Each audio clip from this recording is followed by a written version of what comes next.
इस फिल्म की शुरुआत मध्य प्रदेश के चंबल जिले के एक छोटे से गांव से होती है। इस फिल्म की शुरुआत में एक छोटे घर को दिखाया जाता है जिसमें एक पिता, उसकी बेटी, उसके दो बड़े बेटे और उसकी बूढ़ी माँ और पत्नी को दिखाया जाता है।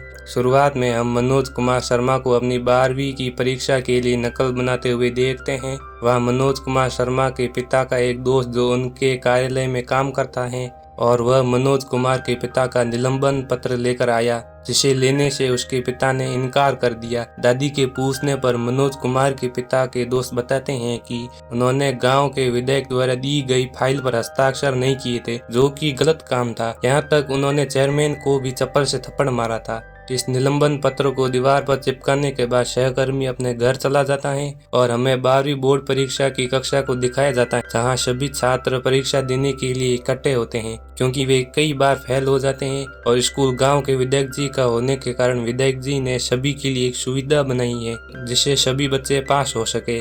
इसके लिए शिक्षक बोर्ड पर उत्तर लिखते हैं और छात्र उसकी नकल करते हैं। इसी बीच क्लास में एक ईमानदार डीएसपी आता है और बोलता है कि यहाँ पर क्या हो रहा है।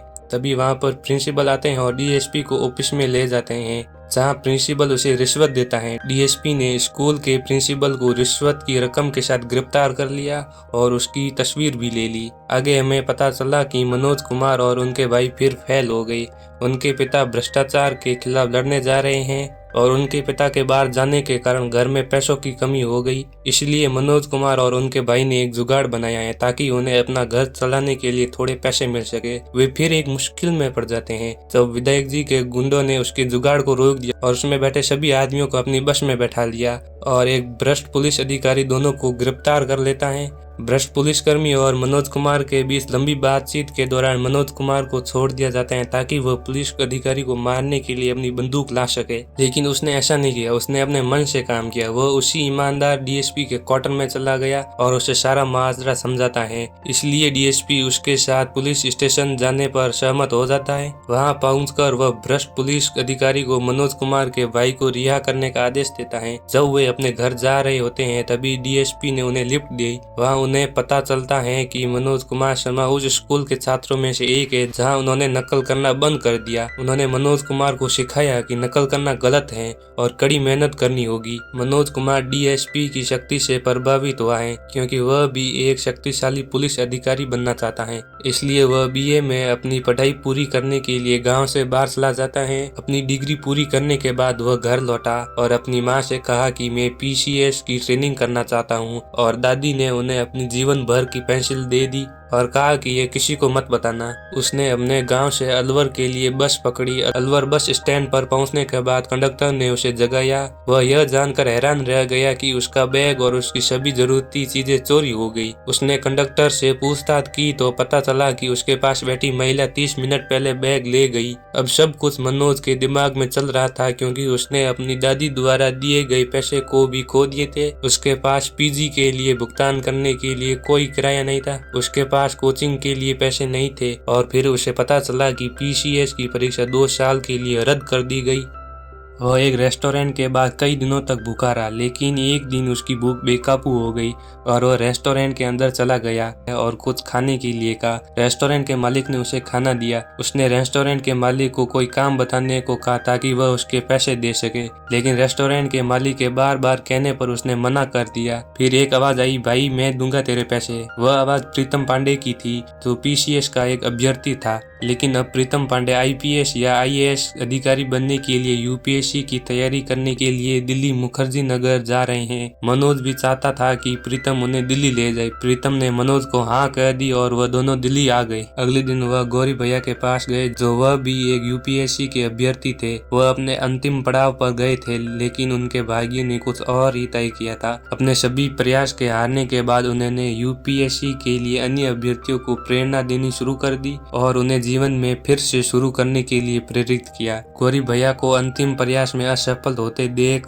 प्रीतम ने एक अंग्रेजी कोचिंग सेंटर का रुख लिया और मनोज अभी भी गौरी भैया के साथ हैं। यूपीएससी के प्रीलिम्स में मनोज फेल हो गए, लेकिन प्रीतम यूपीएससी के प्रीलिम में सफल हो गए। लेकिन बाद में यूपीएससी के मेंस में फेल हो गए क्योंकि मनोज पार्ट टाइम जॉब कर रहे थे। इसलिए वह चाय देने के लिए प्रीतम पांडे की कोचिंग में गए। वहाँ उनकी मुलाकात दीपक मोहन से हुई जिन्होंने हाल ही में यूपीएससी क्वालिफाई किया।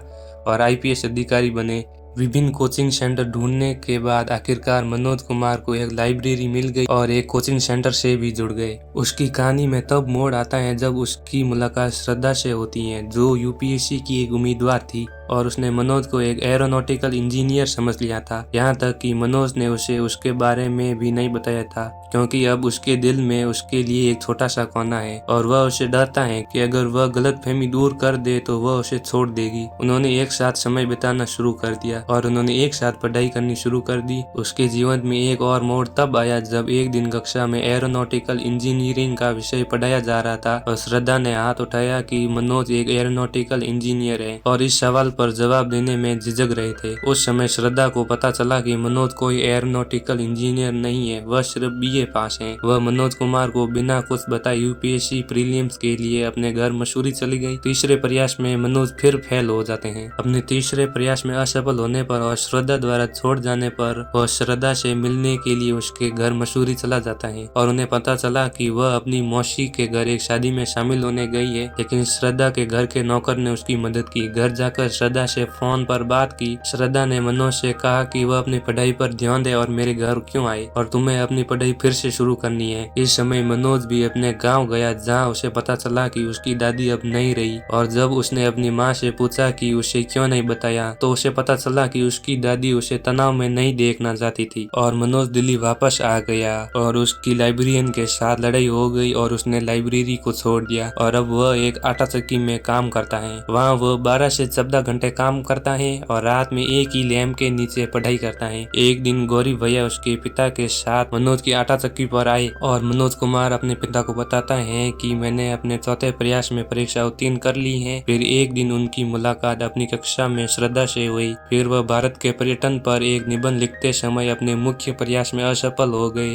और उसने गलती से टूरिज्म की जगह टेररिज्म पढ़ लिया था। वह दीपक मोहन के पास जाता है जो अब आईपीएस अधिकारी हैं और उन्होंने अपना समय मनोज कुमार को दिया। उन्होंने मनोज कुमार को एक निबंध लिखने के लिए दिया और विषय था मनोज कुमार शर्मा। वह 8 मिनट 20 सेकंड में 80 से 90 शब्द भी नहीं लिख पाया। दीपक मोहन ने उसे बताया कि यूपीएससी उसके लिए नहीं है। निराश होकर मनोज कुमार श्रद्धा के साथ बैठकर गौरी भैया की चाय की दुकान पर आए। उसके पास शराब के नशे में दूध प्रीतम पांडे भी आए, जो इस बार भी अपने प्रीलिम्स में फेल हो गए थे और उन दोनों को एक साथ देख और उन्होंने मनोज कुमार को सलाह दी कि यह लड़की श्रद्धा उसकी जिंदगी बर्बाद कर देगी। अगर वह सफल नहीं हुए तो वह उसकी तरफ देखेगी भी नहीं। शर्म की बात है कि श्रद्धा वहां से चली गई और मनोज भी उसके पीछे चले गए। उसने खुश होकर कहा कि वह उस पर न जाए, जिस पर श्रद्धा ने उसे अपने दिल की आवाज खोली और उसने मनोज को प्रपोज किया और उसे पूरी दुनिया को अस्त व्यस्त करने के लिए कहा। मनोज अपनी आटा चक्की पर वापस आ गया और उसने अपनी पढ़ाई शुरू कर दी। गौरी भैया ने मनोज को अपना कमरा देकर और मनोज के घर पैसे भेजकर सभी सुविधाओं का ख्याल रखने में मदद की। श्रद्धा ने अपनी प्रारंभिक परीक्षा उत्तीर्ण की और वह फिर अपनी मुख्य परीक्षा के लिए मसूरी जा रही है। कुछ समय बाद मनोज को श्रद्धा से पता चला कि उसने इंटरव्यू पास कर लिया है और अब वह डिप्टी कलेक्टर है।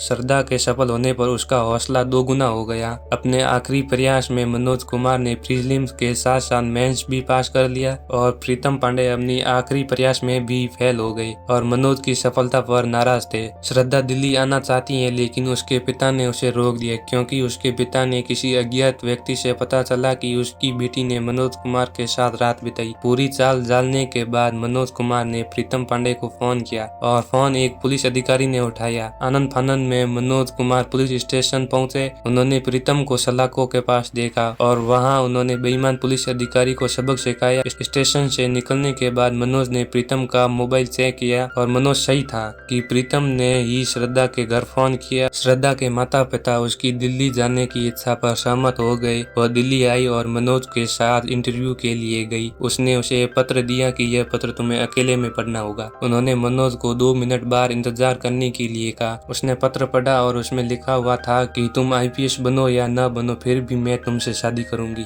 फिर उन्हें अंदर बुलाया गया और कुछ सवाल पूछे गए और फिर उन्हें जाने के लिए कहा गया। रिजल्ट वाले दिन उन्हें पता नहीं था कि उसका नाम लिस्ट में आएगा या नहीं, लेकिन उन्होंने ऐसा ही किया, उसका नाम लिस्ट में आया। गौरी भैया बहुत खुश, प्रीतम पांडे रिपोर्टर बने और उसके सभी दोस्त बहुत खुश थे। अंत में हम देखते हैं कि आईपीएस मनोज कुमार शर्मा एक पुलिस स्टेशन का दौरा करते हैं और वहाँ उनकी मुलाकात ईमानदार डीएसपी से होती है और मनोज ने उन्हें अपना पहला शादी का निमंत्रण पत्र दिया। डीएसपी पहचान तो गए कि ये कौन है, लेकिन जब पहचाना तो गले लगा लिया। मनोज की बारात जुगाड़ ट्रांसपोर्ट से मसूरी जा रही है। विधायक जी, चेयरमैन और उनके गुंडे भी उसके अंदर बैठे हैं।